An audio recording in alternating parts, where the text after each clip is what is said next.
پاکستانیان راشد خان ته ولې غوسه شوي وو او اوس ولې خوشحاله دي؟ سلام ستړي مشئ، زموږ افغان ټي وي چینل ته په خیر راغلی. که غواړئ پوه شئ ویډیو تر اخره وګورئ. کله چې د افغانستان مخکښ خروط توپاچونکی راشد خان د کرکټ نړیوالې شورا ICC د شل اوریزو لوبو د لسیزو د غوره لوبغاړي جایزه وګټله، نو تر ټولو زیات زور یې پاکستانیانو ته ورکړ. نه یوازې پاکستان کرکټران بلکې پاکستاني رسنیو او لوبغاړو هم په ICC سختې نیوکې وکړې چې څنګه راشد خان د لسیزې د شل اوریزو لوبو غوره لوبغاړی شو. خو اوس چې تازه راشد خان د پاکستان سوپر لیګ PSL ته نوملیکنه وکړه او هغه د لاهور قلندرز لوبډلې په پلاټیم کټګورۍ کې واخیست، نو پاکستانیان یې په صفتونو نه مړیږي.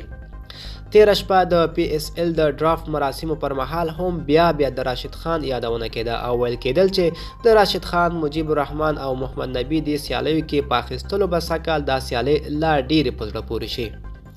بلخوا په ټولنیزو رسنیو کې هم ډیری پاکستانیان راشد خان ته هرکلی ویلی دی او په ځانګړې توګه د لاهور قلندرز لوبډلې بیا ډیره خوښي ښکاره کړې ده چې د راشد خان په څیر د نړۍ د شل اوریزو لوبو غوره لوبغاړی د دوی د خوښې لوبډلې سره یوځای شوی دی. ملګرو، د ویډیو په اړه کوم نظر لرئ کومنټ کې راسره شریک کړئ او تر بلې ویډیو ښه وخت ولرئ.